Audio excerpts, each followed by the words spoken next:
Gracias, Señor, por este privilegio tan maravilloso de disfrutar a estas alturas de nuestra vida de este mover genuino de Dios.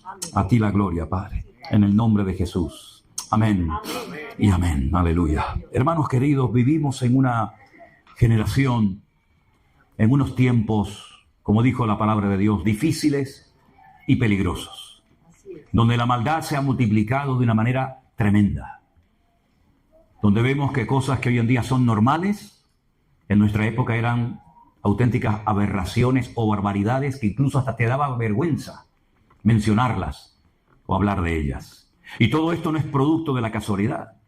El Señor Jesucristo nos dio muchísima información acerca de las cosas que iban a ocurrir en los postreros días, en los últimos tiempos. Y ya estamos viviendo en esos postreros días. Y el que no sienta en su corazón que estamos en la recta final de la historia de la iglesia es porque está ciego y su corazón tal vez se ha endurecido o se ha enfriado, vete tú a saber. El Señor Jesucristo dijo que la maldad se multiplicaría. No nos dijo por cuánto, pero que la maldad se ha multiplicado en todas partes, en los colegios, en el mundo de la política, en las universidades, en las iglesias. Por todas partes vemos maldad, injusticias y una larga lista de cosas. Y no tenemos que sorprendernos. El apóstol Pedro dijo, yo procuraré después de mi partida que todo lo que yo vi y recibí de parte del Señor os quede constancia, os quede por escrito, para que vuestra fe sea renovada, ¿no? Y fortalecida cada día. Y dice, y no os sorprendáis, por favor, que nadie se lleve las manos a la cabeza, diciendo, ¿pero qué está pasando? Porque el fuego de prueba ya ha comenzado y el Señor está comenzando a limpiar y a tratar con su iglesia, con su pueblo. Y tenemos muchísima información a lo largo y ancho de la palabra de Dios para saber cómo tenemos que actuar y cómo tenemos que comportarnos. Y todo esto que ha sucedido, donde nosotros hemos utilizado las redes sociales, el poder de las redes sociales para llevar a la gente a un compromiso con el Señor, a ser autodidactas, a no depender de un pastor, de una iglesia, de un culto, de un retiro, sino preparados en casa para que en cualquier momento que nos vuelvan a encerrar o que nos cierren las iglesias o lo que suceda, con permiso de Dios, sepamos cómo tenemos que actuar. Que nos enamoremos de la palabra. Está bien reunirnos, está bien escuchar los cultos, ver los devocionales, venir a reuniones como esta, está muy bien. Pero hermanos queridos, tenemos que estar preparados para aún cosas peores que se avecinan en el horizonte y que la iglesia tiene que estar preparada. A lo largo de la Biblia, no digo en todos los libros, pero sí en 3/4 partes de la Biblia, 3/4 partes de la Biblia, es un material profético cargado de una información espectacular para que la iglesia supiera adaptarse y moverse en cada etapa de la historia en la cual ha vivido. Lógicamente nosotros no somos o no formamos parte de la iglesia primitiva, donde allí mataban a los hermanos y los encarcelaban como cosa normal. Nosotros estamos viviendo en otro tipo de persecución, tal vez más diplomática o más camuflada, pero no deja de haber persecución de alguna u otra manera. Ahora bien, cuando vamos a la palabra de Dios, encontramos que el Señor siempre nos dice, velad y orad, que no os sorprendan estas cosas, que no venga el ladrón y os robe la bendición de vuestros corazones, ¿no? La pregunta es ¿cómo puedo velar? ¿Cómo puedo prepararme adecuadamente para lo que se avecina? Permítame llevarles al último libro de la Biblia, que es el libro del Apocalipsis, donde un anciano llamado Juan, uno de los hombres que vivió más cerca del corazón del Señor Jesucristo, escribe este libro. Y él está desterrado en una isla aquí en Europa llamada la isla de Patmos. Una isla donde los romanos lo habían lanzado, como antaño, por ejemplo, se mandaba a la gente al destierro a la isla de Fuerteventura. Quiero recordarles que el dramaturgo español Miguel de Unamuno fue desterrado a la isla de Fuerteventura, porque aquello es un páramo tremendo, no es la Fuerteventura turística de hoy en día, ¿no? Los romanos mandaban a la gente para que se murieran de hambre, de sed, de frío o de lo que fuera a la isla de Patmos, después de haber intentado en varias ocasiones acabar con la vida de Juan. No piensen que Juan no había pasado por luchas y por pruebas, pero él había recibido una promesa. Y las promesas de Dios se cumplen sí o sí en nuestras vidas. El Señor le dijo cuando estaba restaurando a Pedro junto al lago de Genesaret, Pedro, ¿tú me amas? Cuando Pedro le dice en varias ocasiones que ama al Señor, el Señor le dice, muy bien, te voy a dar otra oportunidad. Apacienta a mis corderos. Atiende mi rebaño, atiende mi obra. Y después le profetiza la forma como él va a morir. Cuando Pedro escucha aquella palabra que va a morir crucificado, glorificando de esta manera al Señor, se queda mirando a Juan y le dice, Señor, ¿y a este qué le vas a decir? Y el Señor le dice, déjalo, porque yo quiero que él quede hasta que yo venga. Y dice que se corrió el rumor entre los discípulos de que Juan no iba a morir. Pero el mismo Juan en el Evangelio, en el último capítulo, dice, no me dijo el Señor que yo no iba a morir. Ustedes interpretaron mal la palabra. Lo que me dijo el Señor es que yo iba a quedar hasta que yo viera su venida. Evidentemente el Señor Jesucristo aún no ha venido. Bueno, y no la primera vez, evidentemente, ¿no? Pero no en su segunda venida. Pero él sí la vio, digamos, de una forma profética, a través de sueños, a través de visiones, y por eso él escribe el libro del Apocalipsis, donde él relata la segunda venida del Mesías, de Cristo, y los acontecimientos previos a su venida y los acontecimientos posteriores a su venida. Y él está en la isla de Patmos y dice en el capítulo 1, verso 10, yo estaba en el Espíritu en el día del Señor. Y oí detrás de mí una gran voz como de trompeta. Yo estaba en el Espíritu en el día del Señor. Esto del día del Señor tiene una doble interpretación, pero voy a decir cuál es la correcta en este caso. El día del Señor muchas veces en el Antiguo Testamento hace referencia al Shabbat, al día de reposo, al séptimo día.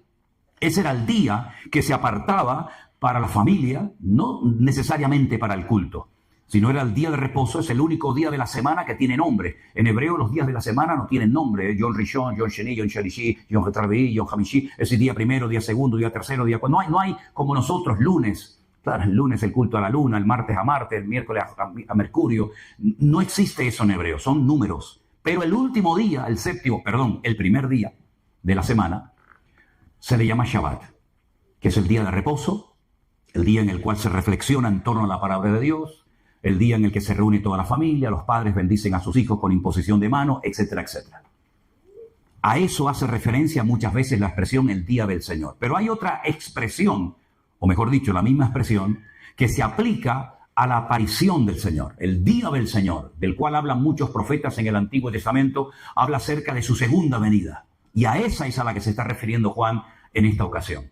En el día del Señor, yo estaba en el Espíritu. Ahora, si os dais cuenta, en nuestras Biblias, la palabra Espíritu está con mayúscula. ¿La veis ahí? Apocalipsis 1:10. En hebreo no existen palabras con mayúsculas y palabras con minúscula. Entonces, si tú ves la palabra Espíritu con mayúscula, se está refiriendo al Espíritu Santo, ¿no? Pero si pone Espíritu en minúscula, se está refiriendo al Espíritu humano. Pero esa diferencia no existe en hebreo por la mayúscula o por la minúscula, sino que cada palabra, cada término tiene su palabra adecuada, por lo tanto no hay lugar a confusión. Él estaba en el Espíritu de Dios, estaba conectado con el Señor, a pesar de que es un anciano con casi 100 años, a pesar de que ha sido desterrado a la isla de Patmos para morir, a pesar de la circunstancia, él ha mantenido su contacto con el Señor. Él no está destrozado, él no está hundido, él no se está quejando, él está en el Espíritu, conectado con el Señor a pesar de la circunstancia, a pesar de la soledad, a pesar del frío, a pesar del hambre, a pesar de la avanzada edad que tiene, él está en sintonía con el Señor. Y entonces cuando uno está bien conectado con el Señor, da igual si tienes comida o no. Da igual si vives en Colombia, Perú, México, Corea del Norte o la China. Cuando tú estás conectado con el Señor te habla, el Señor te ministra, el Señor te bendice. Porque has estado en un ambiente cargado y pesado, pero tu comunión, tu relación con el Señor está intacta. Y por eso dice que él oye la voz de Dios. Él oye la voz del Señor. Y el Señor le dice algo muy interesante y le dice, mira, yo soy... Claro, date cuenta que el Nuevo Testamento ha sido traducido del griego. Pero el Señor no le hablaba griego a Juan, le hablaba en hebreo. Aquí dice, yo soy el alfa y la omega. El alfa y la omega es la primera y la última letra del abecedario griego. El Señor le dijo, yo soy Aleph de Tav. Yo soy la Aleph y la Tav, la primera y la última letra. Pero bueno, yo soy el primero y el último. Escribe en un libro lo que ves y envíalo a las 7 iglesias que están en Asia. Y le da el nombre de 7 congregaciones. Date cuenta que no se menciona la iglesia de Corinto, no se menciona la iglesia de los filipenses, no se menciona la iglesia de los colosenses o de los tesalonicenses. Pero el Señor le dice, lo que tú vas a escribir, yo quiero que lo lean en la iglesia de Éfeso, en la iglesia de Esmirna, de Pérgamo, de Tiatira, de Sardi, de Filadelfia y de Laodicea. ¿Es que no existían otras iglesias en aquella época? Claro que sí. Por supuesto que existían más iglesias. La famosa iglesia de Corinto, ¿no? La iglesia de, no sé, de Roma, o la iglesia de Jerusalén. ¿Por qué el Señor escogió a estas y no a otras iglesias? Bueno, hay varias interpretaciones o varias aplicaciones. Algunos creen que evidentemente eran iglesias que existían en la realidad, pero pueden ser iglesias representativas de las 7 estratégicas del diablo para destruir al pueblo de Dios a lo largo de la historia. El enfriamiento, la pérdida de visión espiritual, la falsa doctrina, las falsas profecías, etcétera, etcétera. Si analizas, que no lo vamos a hacer porque no tenemos tiempo, pero si analizáramos una por una las iglesias que se mencionan en el libro del Apocalipsis, te vas a dar cuenta que no hay 2 iglesias iguales. Esto es como los hijos. Tú puedes tener 2, 3, 4, 5 hijos o más y te vas a dar cuenta que son del mismo padre, son de la misma madre, pero no hay 2 iguales. Uno es abierto y extrovertido, el otro es tímido y reservado, el otro le gusta la electrónica, al otro no le gusta nada. Es decir, te vas a dar cuenta de que las iglesias son casi en ese sentido como los hijos, ¿no? Aunque nosotros, yo doy muchas gracias al Señor que trabajamos con la mentalidad, y esto es algo muy importante que ustedes tienen que tener siempre en cuenta, nosotros trabajamos con la mentalidad de que somos una sola iglesia. Nos reunimos en diferentes lugares por cuestiones geográficas, ¿verdad? Pero somos una sola iglesia. La iglesia, yo no vengo aquí de visita, esta es mi iglesia, yo soy el pastor de esta iglesia. Y cuando voy a Bruselas, yo voy a mi iglesia. Y cuando voy a Colombia, yo voy a mi iglesia. Y todos los pastores trabajamos con esa mentalidad. No, mi iglesia, mi culto, y aquí estamos bien, pero si la otra le va mal, pues allá ellos. No. Aquí trabajamos como una piña, y por eso Alberto se va ahora aquí, y Iván se va a la otra, y Anderson viene por acá, y Marco se va. ¿Por qué? Porque trabajamos con la mentalidad de ser una sola congregación, a pesar de que, lógicamente, nos reunimos en diferentes lugares. Faltaría más, ¿no? Pero, sin embargo, estas 7 iglesias, en cierto sentido, no solamente, nos hablan acerca de cómo el diablo va adaptando la estrategia según los tiempos, sino también vemos cómo el Señor se presenta y obra y habla en cada iglesia de una forma tal vez diferente a la anterior. Porque la forma como Juan ve al Señor nunca lo había visto así, nunca lo había visto con los pies bruñidos como el bronce, nunca. Juan nunca vio al Señor por ejemplo, con los ojos como llama de fuego, o con una túnica blanca que le llegaba hasta los pies con un cinto de oro a la cintura. Nunca oyó su voz como estruendo de muchas aguas, ¿verdad? Nunca cayó muerto ante su presencia. Es más, fue el único hombre que fue capaz de tener la libertad y la confianza de recostarse sobre su pecho. Cosa que hace Julie cuando tiene sueño en el coche, se recuesta sobre el pecho de Miriam, ¿no? ¿Verdad? Sin embargo, ahora cuando lo ve, dice, caí al suelo como muerto.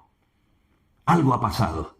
Ya no es ese Cristo, sencillo y humilde que vino en su primera venida. Ahora es un Cristo, un Mesías glorificado, con todo su poder y con toda su gloria. Y Juan, cuando lo ve, dice, caí como muerto a sus pies, pero el Señor puso su diestra sobre mí y me dijo algo tan bonito, ¿no? Algo que tenemos que escuchar y repetir habitualmente en nuestras vidas. No temas. No tengas miedo, Juan. No pasa nada. Todo está bajo control. Cuando tú estés pasando un problema en tu matrimonio, el Señor te dice, no temas. Tranquila. Cuando estés pasando un problema grave con tu hijo, con tu hija, no tengas miedo. Cuando estés enfermo y te digan, amigo, te ha tocado esto, no tengas miedo. Porque el miedo paraliza. El miedo no es fruto del Espíritu de Dios. El miedo fue lo que hizo que Adán se ocultara de Dios. Tremendo, ¿no? Antes hablaban, eran amigos, paseaban por el huerto del Edén, y ahora el Señor le habla, él oye la voz y le dice el Señor, Adán, Adán, ¿dónde estás? Le dice, Señor, es que oí tu voz, tuve miedo y me escondí. ¿Y por qué? Dice, porque estoy desnudo. Siempre has estado desnudo. Yo no te vestí con zapatillas Nike, no te puse ropa ni zapatos, siempre has estado desnudo. ¿De dónde viene ahora el miedo? Pero no se refería a una desnudez física, ¿no? Sino, estoy sin argumento, Señor. No sé qué decirte. Y entonces, ¿qué es lo que hace? Pues lo que suelen hacer muchas personas. Es que yo he caído, yo estoy desanimado, yo estoy mal, no porque yo quiera estar así, sino por culpa de esta. Ah, ya. ¿Y a ti qué te pasa, Eva? Y dice, no, es que fue Satanás. Y siempre tratamos de buscar a un chivo expiatorio, ¿no? Sea a nivel político, a nivel espiritual. Siempre parece que yo soy la víctima de alguien o de algo. No me aman, no me llamaron, no me escribieron, el pastor, Dios, el diablo, el frío, el calor. Siempre parece que tenemos que buscar a un chivo expiatorio para justificar nuestros errores y nuestras carencias, ¿no? Ya también lo intentó Job en su momento. La Biblia dice que Job empezó a argumentar y argumentar y argumentar con Dios. Y cuando terminó la conversación, el Señor dice, para un momentito, Job, ¿me vas a condenar a mí para justificarte tú? ¿Dónde estabas tú cuando yo creé los vientos y le puse y creé la tierra y esto y lo otro, no? Así que en el libro del Apocalipsis, Juan recibe un mensaje para 7 congregaciones que, quitando la iglesia de Filadelfia, ¿sí?, todas tenían una situación complicada. Por ejemplo, la primera iglesia, la de Éfeso, dice que se habían enfriado, habían perdido el primer amor, habían trabajado, habían probado a los que se dicen ser apóstoles. Qué bueno sería que muchos de los que se llaman hoy en día apóstoles los probaran, porque dice la Biblia que los de Éfeso probaban a los que se decían ser apóstoles y los habían hallado mentirosos. Pero sin embargo, a pesar de que la iglesia de Éfeso había sufrido y trabajado y tenía un discernimiento espiritual, por lo menos lo tuvo durante un tiempo, el Señor dice, tengo contra ti que has dejado tu primer amor.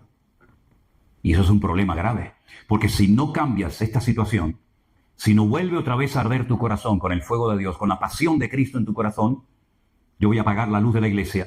Y ahora en mayo vamos a estar en Éfeso. Yo en mayo ahora viajo y voy a estar en Pérgamo, en Tiatira, en Sardis, en Filadelfia, en todos estos lugares. Y por ejemplo en Éfeso, cuando vayamos, le voy a enseñar a los hermanos montones de ruinas. Allí no hay iglesia, no hay nada. ¿Por qué? Porque no se arrepintieron y no volvieron otra vez al Señor. Si hay alguien aquí que estuvo bien con el Señor, pero te has enfriado, te has apartado y ya no eres ni la sombra de lo que eras, hoy el Señor te ha traído aquí para volver a poner fuego en tu corazón, para restaurar tu comunión con el Señor, para que no vivas del recuerdo de lo que fuiste, de lo que hiciste, sino puedas caminar de victoria en victoria, y de gloria en gloria, y de triunfo en triunfo en el nombre del Señor. Y eso no lo hizo, lamentablemente, la iglesia de Éfeso. Se apagaron. La iglesia de Esmirna. El diablo echará a algunos de vosotros en la cárcel. En otras palabras, le está profetizando, vais a ser perseguidos. No sé si hay alguien aquí que en tu momento, en tu iglesia, en tu denominación, te enseñaron que la iglesia no iba a pasar por ningún tipo de pruebas, de luchas, de persecuciones, de dificultades, sino que nos íbamos y las persecuciones y todo lo terrible era para los judíos, para ellos, ¿no? Pues el Señor le está diciendo aquí a la iglesia de Esmirna, prepárense porque algunos de ustedes van a morir y la iglesia va a ser perseguida. Por lo tanto, no hay ninguna promesa de que no se van a meter con nosotros. Es más, yo no estoy preocupado porque se metan con nosotros. A mí lo que me hace pensar es por qué no se meten más con nosotros. Porque si realmente nuestra vida está haciendo un impacto y está marcando una diferencia en tu universidad, en tu oficina y en tu puesto de trabajo, tú no puedes pasar desapercibido. En algún momento alguien te dirá, tío, tú eres medio raro, ¿no? No te han dicho, tú eres raro, ¿no? ¿Tú dónde vas? Tú no dices palabrota, no cuentas chistes verdes, no estás todo el día hablando de esto y de aquello. ¿Tú de qué vas? Seguro que a más de uno le han dicho eso, ¿no? Bueno, pues eso es lo que tenemos que marcar, una diferencia en esta sociedad, ¿verdad? Aquí en España, lamentablemente, no sé tanto en Madrid, pero mi padre era, por ejemplo, de Aragón, y allí el nombre de Dios se blasfema a cada 2 por 3, y en el País Vasco ni te cuento. Gracias a Dios en Canarias no hay esa costumbre, pero cuando yo estuve en el ejército, allí todo el mundo, Dios para arriba y Dios para abajo. Y a mí me decían, ¿y tú por qué hablas diferente? Bueno, pues yo le decía, gracias a Dios de que soy cristiano, porque si yo fuera un recién convertido y te oigo blasfemar contra mi Dios, te hubiera dado un trompazo que te arranco la cabeza en un momento, ¿no? Pero eso es lo que yo hacía cuando me convertí, que agarraba a mis amigos así por el cuello y los llevaba al culto, y el pastor me decía, no, Manolo, no es así. Digo, pero es que no me hace caso, pastor, es que no se quiere convertir. No, que no es así, Manolo, tranquilo, relájate. Dice que le doy una... Y entonces tuve que aprender, ¿verdad? Tenemos que marcar una diferencia. Y a veces, pues, esa diferencia hace que te critiquen, que te calumnien, o que incluso te digan, o cambias o te echamos del trabajo. ¿Qué te parece? Cada iglesia tenía un problema. Por ejemplo, había una iglesia donde dice la Biblia que tenían nombre de que tenían vida y sin embargo ya se habían muerto hacía mucho tiempo. Otra iglesia había perdido la presencia de Dios y no se habían dado cuenta. Por ejemplo, la iglesia de la Odisea. En otra iglesia había una falsa profeta que la llamaban Jezabel, que puede ser que se llamara Jezabel de verdad o que sea un nombre simbólico de aquella famosa Jezabel del Antiguo Testamento que cuando los perros se la comieron, pues lo vomitaron, porque es que aquello era terrible, aquello. Después del diablo, esta mujer era terrible, ¿no? Y había otra iglesia, pues que había permitido que falsas profecías, es decir, una falsa expectativa, naciera dentro de la iglesia. Yo me preguntaba en estos días, y si el Señor nos escribiera una carta a nosotros, ¿qué nos diría? ¿Y sabes qué es lo que sentí en mi corazón? Que ya Dios nos escribió no una ni dos, muchas cartas. Nos escribió la carta a los romanos, la de Corinto, la de Éfeso, la de Esmirna, la de Pérgamo. Todos esos mensajes son para nosotros, para que no tengamos excusa y no podamos justificar nuestra falta de madurez, nuestra falta de obediencia, nuestra falta de santidad. Ya tenemos toda la palabra de Dios escrita en nuestras manos. Imagínense ustedes que fuéramos miembros de la iglesia de Corinto. Tendríamos dos cartas, primera y segunda de Corinto. Pero ¿y qué le dijo Pablo a los romanos? Yo no sé. ¿Y qué le dijo Pablo a los tesalonicenses? Pues no lo sé. Pero gracias al Señor que toda la información que necesitamos para poder vivir vidas cristianas victoriosas, ya la tenemos. Ya tenemos la información para ser cristianos santos, agradables a Dios, aprender a esperar, no huir del trato de Dios, dejar atrás el pecado, vivir en unidad, vivir en humildad. Ya lo tenemos todo en la palabra de Dios. No tenemos que inventarnos nada. Ya el Señor ha revelado su palabra y la tenemos por escrito en nuestro propio idioma para que no tengamos excusa y sepamos cómo tengo que tratar a mis hijos. Y cómo tengo que administrarme económicamente. Algunos que han sido unos botarates toda la vida, que todo lo que ganaban, vamos, a la media hora ya se la habían fundido. Pues la Biblia te dice cómo tienes que llevar tu economía para que sea un hogar bendecido y no sea aquello una casa de locos. Y el Señor nos da sabiduría para saber cómo organizar y pastorear una iglesia, ¿verdad? Y, en otras palabras, la palabra de Dios es el manual perfecto que tenemos para vivir vidas cristianas poderosas y victoriosas. Y que nuestras iglesias sean puntos de luz. Y que la gente vea en nosotros algo diferente, una forma de comportarnos, una forma de vivir, una forma de reaccionar diferente. Que ya no le tenemos miedo a nada ni a nadie, no porque seamos, ¿verdad?, aquí una especie de Don Quijote, sino porque sabemos en quién hemos creído. Y cuando sabemos en quién hemos creído, hermanos, podemos avanzar contracorriente, porque mayor es el que está en nosotros que el que viene contra nosotros. Hemos cantado hoy, ustedes han hecho así, no estábamos espantando moscas. Por un camino vendrán y por 7 huirán, bendito sea Dios. Bueno, quiere decir que el Señor nos ha capacitado para ser eficaces en el reino de Dios. Y por eso este año, que ya comenzó con sangre y fuego, no sé si os habéis dado cuenta, pero nos levantamos una mañana los primeros días del mes de enero y había habido un incendio y un montón de chavales jóvenes que habían muerto en Suiza. Y yo dije, uy, cuidado, porque las circunstancias y lo natural nos hablan de un trasfondo espiritual. Ya sé que el hombre natural, como dice la palabra de Dios, 1 Corintios 1, no sabe discernir las cosas de Dios, para él son locura, no entiende lo que está pasando, pero dice la Biblia, pero el hombre espiritual, el hombre que ha nacido de nuevo, el hombre que tiene al Espíritu de Dios en su corazón, tiene una lectura diferente de las cosas. Y yo cuando vi que los primeros días de enero ya empezaron con muertes de jóvenes, con fuego, con cosas destruidas, yo dije, ya está, ya nos está indicando el Señor cómo va a ir el resto del año. Y en pocos días de enero, que aún no ha terminado, fíjate las cosas que han pasado. ¿Quién le iba a decir a este del bigotito que decía, ven para acá, cobarde, aquí te estoy esperando? Pues fue para allá y lo buscó. ¿Quién te iba a decir? ¿Quién te iba a decir a ti esos cambios? Y en unos días vamos a ver otra vez el lío con Irán y los israelíes y los hutíes y los de Gaza. Nosotros nos vamos ahora en febrero. Y yo le dije a Elena, digo, a ver qué nos encontramos allí. Porque cuando nos dice, ¿y cómo está aquello? Yo te digo, hoy, ahora mismo, tranquilo. Mañana, cójame el niño, por favor. Hoy está tranquilo. Pero y mañana no sé qué decirte. Porque el mundo está tan cambiando, tan cambiante. Anoche oí que los huevos han subido un 35%. Ya no se puede comer ni huevo frito. Ni tortillas se pueden comer. Y esto no ha hecho más que empezar. Y vamos a ver cómo el mundo va a ir de mal en peor. Y si alguien piensa que todo se va a arreglar, olvídate. La España que ustedes conocen ahora, los que han venido de Perú, de México, de Honduras, de Guatemala o de donde sea, la España que ustedes conocen ahora no tiene nada que ver con la España que nos encontramos en 1971 cuando nosotros vinimos de Caracas, Venezuela. No tiene nada que ver. Absolutamente nada que ver. Cuando pasaba la policía por la calle, amigo, te entraba diarrea. Hoy en día hay una falta de respeto total y absoluta. Yo me crié aquí en España en los salesianos, en Venezuela en los maristas, y cuando los curas me zumbaban, iba a la casa y le decía a mi padre, papá, el cura me pegó y me decía, algo malo habrás hecho. Y encima cobraba también el viejo. Y entonces me daba un papel dentro de un sobre y decía, así literalmente, con este carta blanca. Y yo le daba al cura el papel de mi padre. Conmigo, carta blanca. Me dieron hasta en el carnet de identidad los curas. Por todos lados me dieron. Por arriba, por abajo, por la cabeza, por aquí, por allá, por todos lados. Dile a tu padre hoy en día que el maestro te ha dicho algo, que cuelgues el teléfono, que prestes atención y que ni se le ocurra tocarte. Va el padre y le mete una paliza al profesor. Entonces, pero hombre, ni tanto ni tampoco, ¿no? Yo he visto en Tenerife chavalas borrachas y drogadas perdidas gritándole a la Guardia Civil.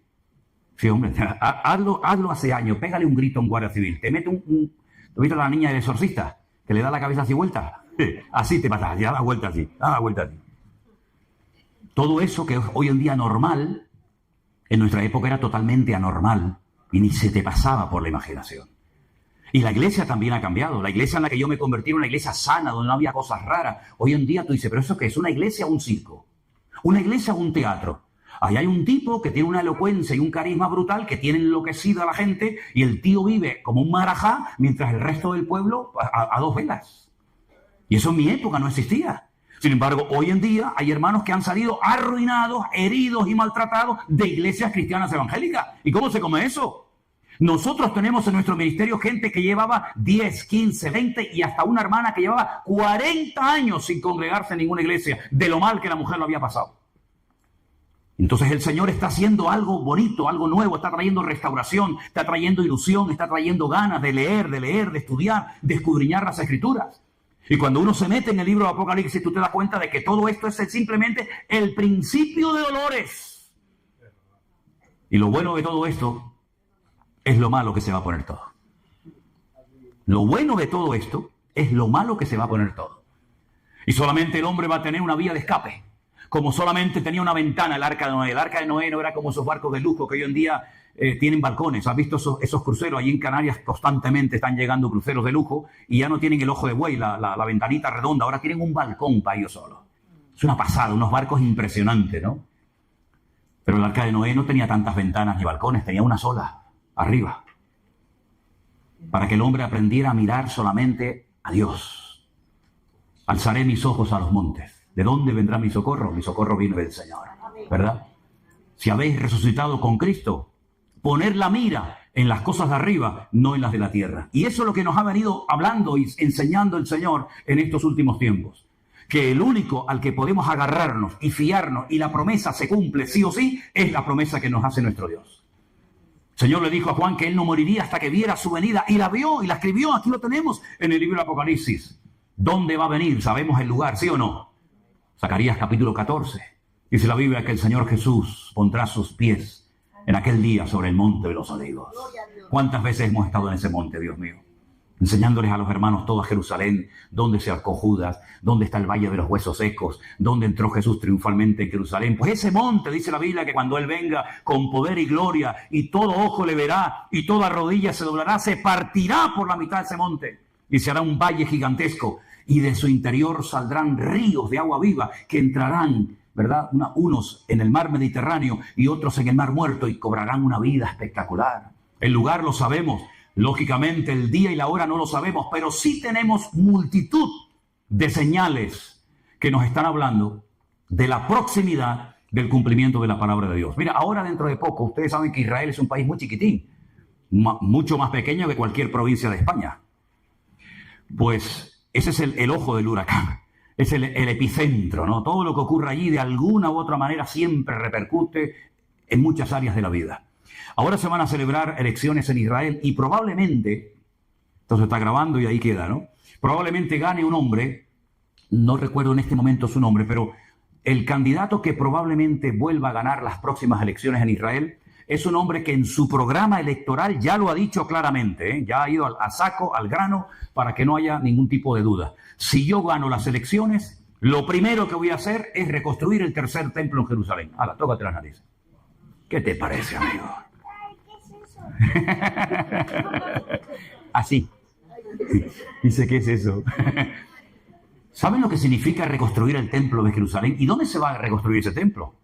En lo alto del monte Moriah, que antiguamente era un monte, pero que ahora es una explanada gigante. Y en el centro mismo de esa explanada hay una cúpula redonda, no es una mezquita, es el domo de la roca. Debajo de esa cúpula de oro hay una roca gigantesca, enorme, que fue el altar que utilizó Abraham para sacrificar a su hijo Isaac. No a Ismael, como dicen ellos, sino a Isaac. Y ellos dicen que ese es el centro geográfico del mundo, el ombligo de la tierra. Allí estaba el centro del jardín del Edén, como ellos dicen, ¿no? Y al lado hay una cúpula más pequeñita, como de color bronce o marrón, que se llama la famosa mezquita de Al-Aqsa, donde están los mártires de Al-Aqsa y toda esa historia. Pues en ese lugar se tiene que reconstruir el tercer templo. Pero resulta que durante siglos, escucha bien esto, siglos, faltaba un elemento indispensable. No hablo de la menorá, del candelabro de 7 brazos, ni de otros elementos. Todo eso ya está preparado, la ropa, la trompeta, los instrumentos, absolutamente todo. Hasta aceite de aquella época también, para ungir. Faltaba un animal. Qué cosa más rara, Faltaba la parada humana, la vaca roja, una vaca que tiene todos los pelos de su cuerpo de color rojo. No puede tener ni uno diferente porque automáticamente queda descartada y no se puede manipular genéticamente. Y entonces esa vaca se pone sobre el altar, se sacrifica, se quema totalmente, según el ritual de la ley de Moisés, ¿vale? Y con esa ceniza es como una especie de jabón, por así decirlo, se purifica la explanada del templo y se limpia no sé qué, y se limpia aquello y se limpia tal. Y esa vaca no aparecía, y no aparecía, y no aparecía por ningún lado. Pero resulta que hay una población en Israel donde últimamente estamos llevando a los grupos que se llama Shiloh. Shiloh es una montaña que está en medio de un montón de poblaciones árabes y allí atravesando parte de Samaria llegamos con los grupos y allí le explican con películas y con hologramas toda la famosa historia del Mishkan o del tabernáculo de Moisés. Cuando entraron las 12 tribus de Israel a la tierra prometida, colocaron el tabernáculo en Shiloh y estuvo por más de 400 años. Y allí se crió Samuel, allí subía Ana, allí subía Elcana, allí estaba Ofni, allí estaba Fines, allí estaba el sacerdote Elí, etcétera, etcétera. Hasta que los filisteos vinieron, le prendieron fuego al tabernáculo y se destruyó. Y vamos allí con los grupos y resulta que allí hay una proyección de una película. Y cuando la película termina, suben la pantalla, imagínense detrás de esta pared, la suben hacia arriba, y allí encontramos las famosas vacas rojas.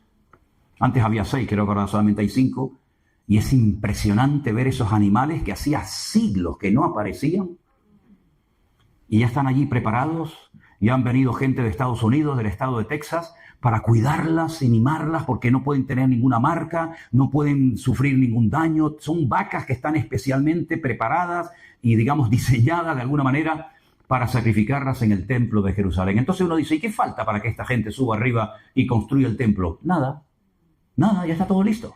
Y este señor que se quiere presentar ahora a las próximas elecciones, que probablemente las gane, pues resulta de que lo primero que ha dicho es: yo voy a reconstruir el templo de Jerusalén. ¿Habla la Biblia acerca de esto? Por supuesto que habla la Biblia. El apóstol Pablo, inspirado evidentemente por el Espíritu Santo, dijo que el anticristo, este político, este líder mundial, dice que odia todo lo que es objeto de culto, tanto que se sienta en el templo de Dios, haciéndose pasar por Dios. Es decir, que si este político va a ir a Jerusalén, pero no al muro como van todos, sino arriba al templo y lo va a profanar y va a decir: aquí no se adora a nadie más que a mí, quiere decir que para que esa profecía se cumpla, tiene que ser reconstruido el templo de Jerusalén, ¿sí o no? Pues ya está todo listo. Y si este señor gana las elecciones, ya digo, y comienzan a reconstruir, claro, algunos dirán: pero claro, ahí arriba están los árabes, tú. Cuidado que esa esplanada de las mezquitas está bajo protectorado de Jordania, del rey Hussein. Y se va a liar una que no veas. Claro, es que ya lo estoy diciendo. Es que esto no va mejor, esto va peor. ¿Por qué piensan ustedes que están tratando de acallar y de frenar y no destruir, porque no lo van a destruir completamente, porque lo dice la Biblia? ¿Por qué están tratando a Irán de que no tenga la bomba atómica, de que no tenga misiles? ¿Por qué se va a atacar otra vez a Irán? Esto es cuestión de días o de semanas. ¿Por qué se va a atacar? Porque se vuelve a repetir la historia. Porque si usted quiere saber lo que va a suceder, tiene que saber lo que ha sucedido en el pasado. Porque la Biblia dice qué es lo que será. Lo mismo que fue. Cuando David sintió en su corazón el anhelo, el deseo de construir un templo para Dios, Dios le dijo: tú no lo vas a construir. Y algunos dicen: bueno, es que había derramado mucha sangre, pero es que no se refería a esa sangre, porque esa sangre que había derramado y esos enemigos que había derrotado era por mandato divino. Entonces, primeramente me matas para que los destruya y ahora no me dejas construir el templo porque he derramado sangre. ¿No se referiría más bien a la sangre inocente de aquel soldado llamado Urías? Ay, amigo, tú has matado a Urías, te has acostado con su mujer y te voy a permitir a ti levantar el templo. No, hasta ahí podríamos llegar, amigo. Tú somete a todos los enemigos, haz los tributarios que te pagan impuestos, uno que te traiga la madera, el otro que te traiga el oro, prepara todo porque será tu hijo Salomón el que construya el templo de Jerusalén en un periodo de paz de 40 años. Ahora hay un enemigo en Oriente Medio que ha dicho claramente: queremos hacer una fiesta nuclear en Israel, destruir Tel Aviv, destruir Jerusalén, etcétera, etcétera.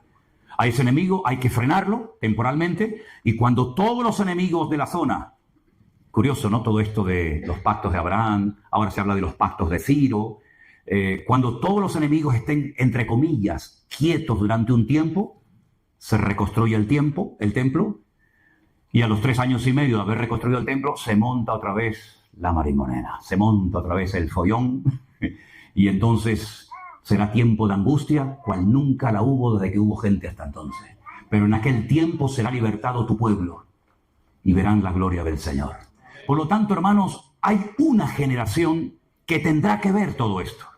Hubo una generación que vio el diluvio, hubo una generación que visitó y disfrutó del templo de Jerusalén, hubo una generación que conoció y caminó personalmente con Jesús, pero tendrá que haber una generación que vea la reconstrucción del templo, que vea cómo las profecías de los últimos tiempos se cumplan. Y yo creo que nosotros ya formamos parte de esa generación. Y creo que lo que Dios ha estado haciendo de una forma especial desde el año 2020 ahora es reunir a un remanente de familias, de jóvenes, de pueblo de Dios, para que estén preparados para lo que se avecina en el horizonte. Y hay algo que es fundamental y es algo que Dios respeta aún hasta en el inconverso cuando lo practica, y es la unidad. Hemos leído y hemos cantado y hemos predicado 1000 veces del famoso Salmo 133, que dice: mirad cuán bueno y cuán delicioso es habitar los hermanos juntos en armonía. En hebreo dice: yahad, que sean uno, a pesar de que pueda haber diferentes opiniones, o uno. Y ahí es donde Dios va a enviar bendición y vida eterna. Lo cual quiere decir que Dios nos está enseñando a trabajar juntos, en armonía, aunque uno es bautista, y el otro es pentecostal, y el otro es payo, y el otro es gitano, y este es de Perú, y el otro es de México, pero hemos aprendido el poder de la unidad. Fíjense qué poderoso es el principio de la unidad, que cuando Dios mandó el diluvio no había unidad. Cuando Dios decidió eliminar la humanidad por medio de las aguas del diluvio, todos se peleaban los unos contra los otros, había violencia, había agresividad, había abuso de poder. Al no haber unidad, Dios dijo: basta, hasta aquí hemos llegado. Amigos, pero cuando se juntan para construir la torre de Babel, dice que estaban unidos como una piña, eran uno. Todos hablaban lo mismo, y no solamente se refiere a que hablaban el mismo idioma, sino que estaban unidos en un mismo sentir, con un mismo proyecto, con un mismo plan. Y entonces Dios, respetando el principio de unidad, lo que hace es que los confunde, pero no los destruye. Si eso pasó con los inconversos, ¿cuánto más si somos capaces de unirnos en el nombre de Jesús para trabajar juntos? ¿Entienden ahora el poder de la unidad? ¿Entienden por qué Pablo, a punto de morir en la cárcel en Roma, le dice a Epafrodito: escribe, dile a la hermana Evodia y a Síntique? Fíjate las cosas que este hombre tendría en la cabeza: latigazos por aquí, la espalda destruida, una iglesia por aquí, un obrero que le sale rana, la iglesia que no sé qué. Y de repente Pablo dice: dile a la hermana Evodia y a Síntique que sean de un mismo sentir. Pero ¿qué más da si la iglesia tiene 500 personas, pero hay 2 que se llevan mal? Y por ahí se va la bendición.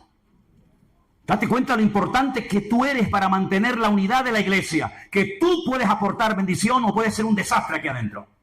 Y yo voy a pelear con todas mis fuerzas, con uñas y dientes, hasta que Dios me dé fuerza para tener a esta iglesia y este ministerio unido, y que nadie asome la cabeza, sino solamente el Rey de Reyes y el Señor de los Señores, porque Dios bendice la unidad del pueblo de Dios. ¿Cuántos dicen amén? ¡Aleluya! Así que peleemos por la unidad. Dice la Biblia: en cuanto dependa de vosotros. Y mucho depende de ti, ¿eh? En cuanto dependa de ti, mantener la unidad en el vínculo de la paz. Porque ¿sabes qué? El que atenta contra la unidad y la paz de la iglesia es un terrorista espiritual. Es una persona que viene a atentar contra el cuerpo de Cristo, y eso es algo tremendamente sagrado. Por eso la palabra del Señor nos enseña que la unidad que produce el Espíritu no nosotros. La unidad la produce el Señor. Tú y yo, cada uno de ustedes, somos responsables de mantener esa unidad. Y a veces en el cuerpo hay que operar. A mí me han operado 5 veces, ¿eh? Yo he estado 5 veces encima de la mesa de un quirófano. Y a veces hay que extirpar. Y a veces hay que cortar. Y el Señor dijo, más vale entrar con un ojo al cielo que no entrar teniendo los dos. Y más vale entrar con una mano que teniendo las dos y al final te vas al infierno.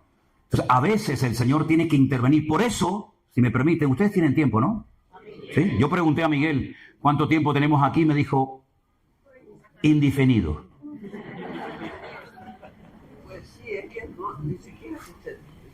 Entonces, fíjate qué curioso esto que te voy a leer ahora, porque esto es a mí algo que me ha impactado tanto.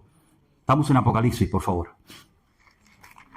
La Biblia dice que en el libro de Apocalipsis había una mujer. Las mujeres en la iglesia son una bendición. Las que se portan bien, según la palabra, pero si no,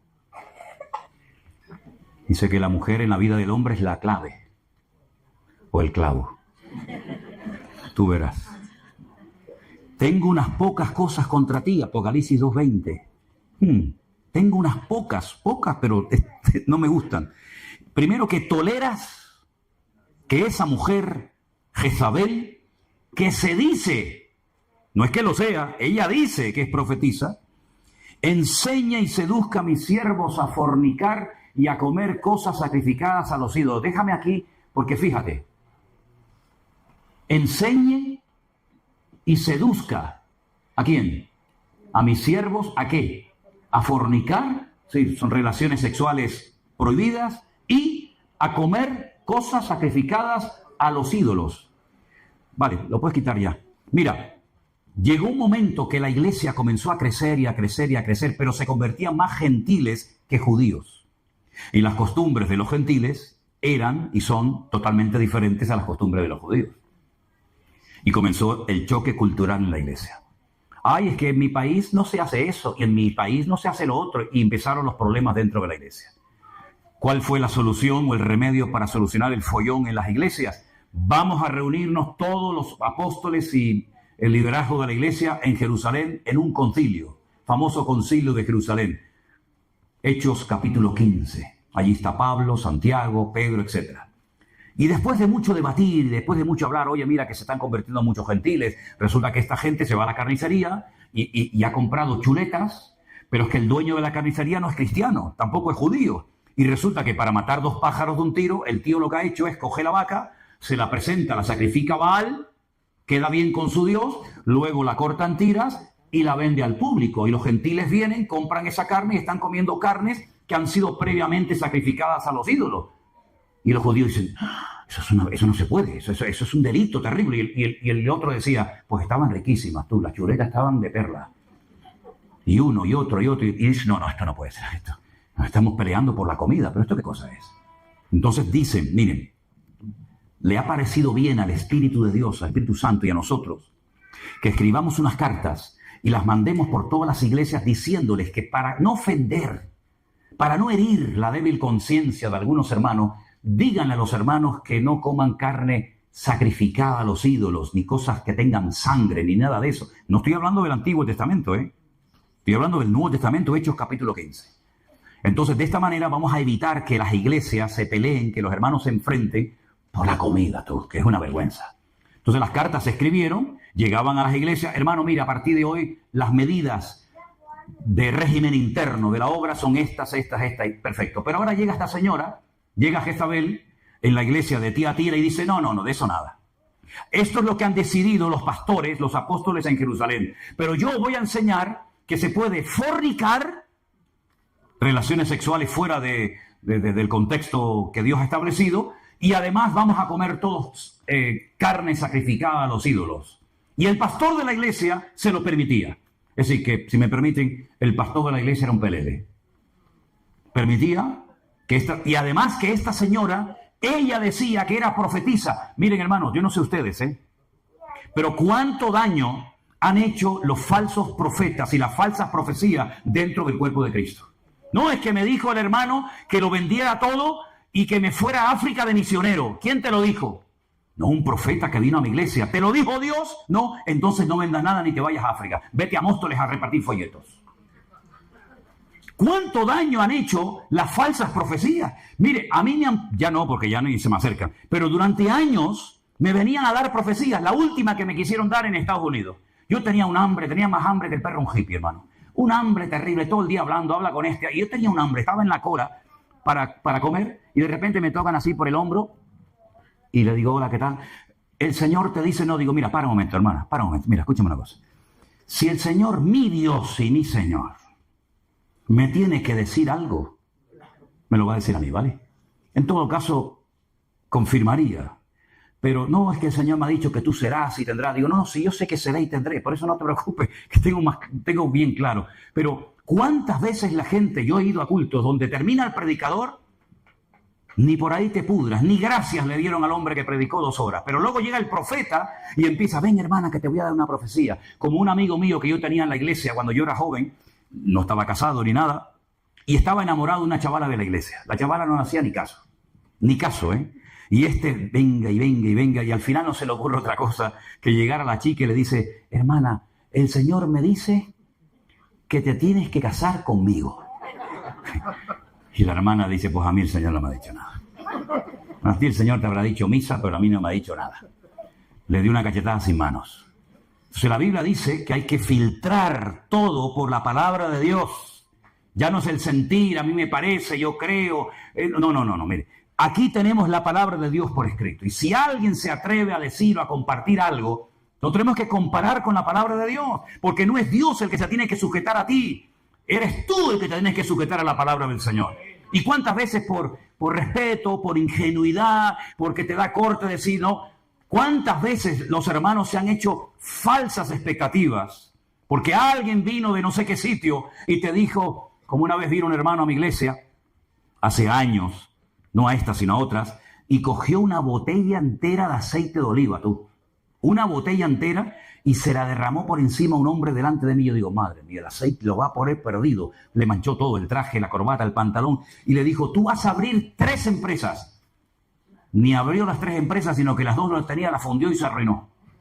Y encima perdimos una botella de aceite de oliva, que fue lo que más pena me dio.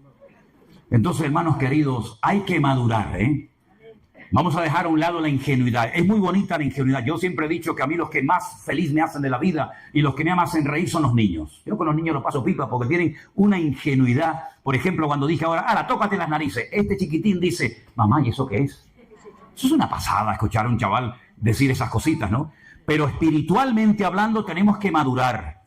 Y si el pastor predica, gloria a Dios, pero yo tengo mi Biblia en la mano y voy a comparar. Y voy a ver si realmente lo que enseñó es bíblico o no es bíblico. Y si no es bíblico, ni Manolo, ni Perico de los Palotes, ni San Pablo bendito, lo que no es bíblico, yo no tengo la obligación de decir amén.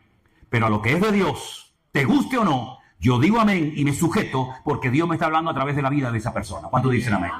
Y esto es lo que hemos querido, y gracias al Señor parece que lo estamos viendo, dentro del Ministerio Centro Evangélico Vida Nueva. Queremos que la gente sea autodidacta, que lean la palabra, que la estudien, que analicen por sí mismos si la enseñanza que han recibido en otros lugares es realmente bíblica o no. Me pasó una vez en Milán, en Italia, predicando. Se me acercó una hermana y me dijo, hicimos un culto unido con varias iglesias, y se me acercó esta hermana de otra congregación y me dice, pastor, el domingo pasado en la iglesia mía pasó algo y yo no estoy de acuerdo con lo que... Y digo, a ver, y me dice, el pastor sintió en su corazón acostarse en la plataforma, acostarse. Y dijo, hermano, yo he sentido, claro, después empieza que si el versículo para arriba, tal, es la manipulación típica, ¿no? Yo he sentido que me tienen que tapar con billetes. Yo lo hubiera tapado, pero de piedras. A ver si me entienden. Pero digo, taparme con billetes. Y entonces dice que la gente pasaba y le pone, claro, el billetito para que no se caiga, tal. Y entonces le digo, pero una pregunta, usted eso lo vio mal. Dice, sí. Digo, pero usted también pasó, ¿verdad? Cuando te dicen, cuidado. Cuando tú le dices a un hijo, ¿fuiste? Papá? Ya está, ya fuiste. Me dice, Digo, tú también pusiste el billetito, ¿no? Entonces, ¿qué vienes a hablarme? Vienes a hablarme de lo mal que se hizo, pero tú estás allí. ¿Tú tienes algún cargo en la iglesia? Le dije. Sí, yo soy líder de no sé qué. Digo, claro, por eso no te vas de la iglesia. Porque te gusta la poltrona, como a don Peter, el que tenemos aquí en España, que no se va ni con agua caliente este tío. Te gusta a ti el rollo, pero ahora vienes largando de que el pastor no sé qué, no sé cuánto. Sal corriendo inmediatamente de ese antro, porque tú eres copartícipe de esa barbaridad que allí se ha cometido. Y la mujer me hizo caso y salió, ¿sabes? Pero ¿cuántas veces vemos algo incorrecto y como que nos da reparo, ¿no? Si usted está viendo algo que no es bíblico, que no es correcto, se ha salido de la palabra, se ha salido del orden bíblico, se toleran como esta del libro de Apocalipsis, que predicaba cosas ridículas y encima las quería justificar diciendo que era una profeta. Si usted se queda, usted se hace copartícipe de esa barbaridad, de ese disparate que allí se está enseñando. Y es tiempo de ponernos los pantalones largos, hermanos. Pablo dijo, cuando yo era niño, pues yo hablaba como un niño. Yo actuaba, pensaba y actuaba en la vida como un niño, mas cuando ya fui hombre, dejé lo que era de niño. Entonces nosotros decimos, hermano, ¿cuánto tiempo lleva usted en la iglesia? O en las iglesias, porque hay algunos que le van a faltar iglesia, porque han estado ya en todas. Ya es tiempo de madurar. Ya es tiempo de decir, esto no es bíblico. Esto no está por ninguna parte. Esto no tiene ni pies ni cabeza. No es que lo enseñó el pastor, como si lo predica el Susan Corda, a mí me da igual. Esto no está en la palabra de Dios. Entonces, hermanos, nosotros queremos que la gente crezca, que la gente madure, y que la gente cuando abra la palabra de Dios, oren y le digan, Señor, ilumíname con tu palabra. Y si tiene alguna duda, pregunte. Pero por favor, si usted es miembro de alguna congregación, de algún ministerio, de alguna denominación, y usted ve que hace años que ya la palabra ni se toca, sino venga anécdotas, venga testimonios, venga chistes, venga esto y venga aquello, hermano, tiene que orar seriamente al Señor y preguntarse qué rayo está haciendo usted en un lugar donde Cristo no es el centro. Y permítame decirles, y termino, que hay una iglesia, no hablo del pueblo de Israel, donde Dios dice un día que le mostró a Ezequiel que quitaba su gloria del templo, ¿no? Sino hay una iglesia, que es la última, que le dice el Señor, yo conozco tus obras, Apocalipsis 3, verso 15, conozco tus obras, ya no eres ni frío ni caliente. Ojalá fuera frío o caliente, pero por cuanto eres tibio y no frío ni caliente, te vomitaré de mi boca. Nunca se había escuchado esa expresión en la Biblia, ¿no? Dios vomitando al tibio. Porque tú dices, yo soy rico. Mira lo que decía la iglesia, escucha esto. Yo soy rico, me he enriquecido, de ninguna cosa tengo necesidad y tú no sabes qué eres. Escucha, desventurado, miserable, pobre, ciego y desnudo. 5 cosas que le dice el Señor a la iglesia que seguramente le habrán chocado. Y dice, ¿cómo? Si somos ricos no nos hace falta de nada. Que no, miserables, pobres, ciegos, desnudos, desventurados. Por tanto, yo te aconsejo que de mí compres oro refinado en fuego, que es tipo de la fe, vestiduras blancas, la justicia de Dios, la santidad, para que no se descubra la vergüenza de tu desnudez. Y ahora, más adelante, le dice algo impresionante. Yo reprendo, castigo a todos los que amo. Eso es bonito, ¿no? Que Dios nos reprenda, que Dios nos hable. Porque aquí yo estoy a la puerta. A la puerta, no había entrado, estaba a la puerta. Esto es metafóricamente, se sobreentiende, ¿vale? Yo estoy a la puerta y llamo. Si alguno oye mi voz y abre la puerta, entraré a él, cenaré con él y él conmigo. Amén. Ustedes imagínense que empezamos el culto de hoy, presentamos a los pastores nuevos, cantamos, dentro de un rato levantaremos seguramente una ofrenda, una predicación. Imagínense que el Señor no hubiera estado en este culto con nosotros en esta mañana. ¿A quién le cantamos entonces? ¿A quién? ¿A mí? Como hay una secta por ahí que le cantan al apóstol, le cantan al pastor. Fíjate tú. ¿Qué vamos a cantarle aquí? ¿A quién le vamos a cantar? Pues eso es lo que pasó en la iglesia de la Odisea. Aquí estoy a la puerta y estoy llamando. Y es que no se enteran. ¿Qué estáis haciendo ahí adentro? ¿A quién estáis adorando? ¿A quién estáis cantando? Estoy a la puerta. Si a alguno por ahí adentro todavía le queda un mínimo de sensibilidad, pues que abra la puerta y entraré. No dice a la iglesia, entraré a él, cenaré con él y él conmigo. ¿Cómo es posible que una iglesia entera, en peso, hayan perdido la presencia del Señor y ninguno se dio cuenta, ni siquiera el pastor? No sé a lo que estaban jugando, yo no sé a lo que estaban jugando allá adentro. Pero lo que está bien claro es que perdieron lo más importante que tiene una iglesia. Lo más importante no son los micrófonos, el teclado, el piano, la guitarra, no. Lo más importante es la presencia de Dios. Sin la presencia de Dios no pasa nada. Cantamos a capela, cantamos sin guitarra. Yo estuve en Cuba y entré un día en una población. ¿Hay algún cubano aquí? Bueno, estoy claro. Yo entré en San Miguel de Padrón. Ya, es que yo voy a donde nadie quiere ir, amigo. ¿Qué te parece? Ahí fui yo a San Miguel de Padrón, a jugarme el cuello. Allí estuve yo a las 6 de la tarde predicando la palabra y salía a las 8 de la mañana al día siguiente. ¿Qué te parece? La única vez que me ha pasado, ¿eh? Y ya el pastor dijo, vamos a dejarlo ya porque vamos a matar a este hombre, me dijo. Entré a las 6 de la tarde y seguía hablando y hablando y cantando y hablando y cantando y predicando y terminaba y la gente en los bancos hacía más, una pasada. Aquello fue increíble lo que pasó en aquella iglesia. ¿Y saben con qué tocaban? Claro, no era una batería de estas electrónicas, con latas, hermanos, con latas y palos. Pero la gloria que había allá adentro, ya me hubiera gustado a mí esta mañana que hubiera esa gloria aquí en este culto. Con latas, con palos, sin micrófono, ahí a capela, venga, un calor que hacía allá adentro. Sudábamos y venga agua, y me traían el guarapo ese de las cañas, y venga guarapo. Yo decía, de un momento a otro me va a dar un coma aquí, de un momento a otro, ¿no? ¿Qué te parece, amigo? Podemos cantar a capela, sin micrófono, sin guitarra, sentados en el suelo, no pasa nada, pero sin la gloria de Dios no se puede vivir, mi querido hermano. Y esto fue lo que le pasó a la iglesia de la Odisea. Se fue el Señor de la iglesia, tal vez no le hacían caso. Yo digo, y es una opinión personal, ya esto no es Biblia, es una opinión de Manolo Sierra. Yo creo que hay sitios donde ya el Señor no quiere estar. Sinceramente te lo digo, Yo creo que hay sitios donde Dios está comodísimo. El Señor está a gusto y dice, yo quiero estar con ese pueblo, con esa gente. Pero creo que hay otros lugares donde Dios dice, yo ahí no entro, ahí no voy. No, porque yo no soy el protagonista, yo no soy el invitado, no, yo soy uno más. Y ya tienen todo tan estructurado, tienen el programa tan hecho, que aunque yo quiera decir algo no me dejan, porque ya la iglesia no es mía, la iglesia es de don fulano de tal o del apóstol, vete tú a saber de quién, ¿no? Que nunca nos pase eso a nosotros como familia, como ministerio, como iglesia, que perdamos la presencia del Señor y no nos hemos dado cuenta. Es que ya le pasó a Saúl, ya le pasó a Sansón y ya le pasó a la iglesia de la Odisea. Perdieron la gloria del Señor y no se habían dado cuenta. Entonces, ¿qué es lo que hay que hacer? Hermanos, parar y decir, hermano, ¿qué me está pasando? Ya no siento la presencia del Señor, ya no tengo ganas de leer la palabra, no tengo ganas de congregarme con otros hermanos, me siento raro en todos los lugares, no me ubico en ningún sitio. Hermano, ¿estás enfermo? ¿Estás enfermo? Cuando dice la palabra de Dios que donde hay 2 o 3 reunidos, hermanos, ¿qué dice la Biblia? Ahí estoy en medio de ellos. ¿Y por qué dijo 2 o 3? Porque alguna explicación tiene que tener. O el Señor dijo 2 o 3 porque no se le ocurrió otro número. No, un momento. Es que hasta el día de hoy, tú vas a Israel y no se puede hacer una reunión de oración, ni se puede abrir una sinagoga, ni hacer una reunión pública si no hay lo que llaman un minyan. Y un minyan es un número de 10 varones. Puede haber 1000 mujeres, pero no hay minyan. El minyan son 10 varones. Y cuando hay 10 varones se puede abrir una sinagoga, se pueden hacer ceremonias, etcétera, etcétera. No hay minyan, no hay nada. Por eso Pablo se fue al río a la oración con Lidia y con todas aquellas mujeres, porque no había sinagoga donde él fue, porque no había 10 varones.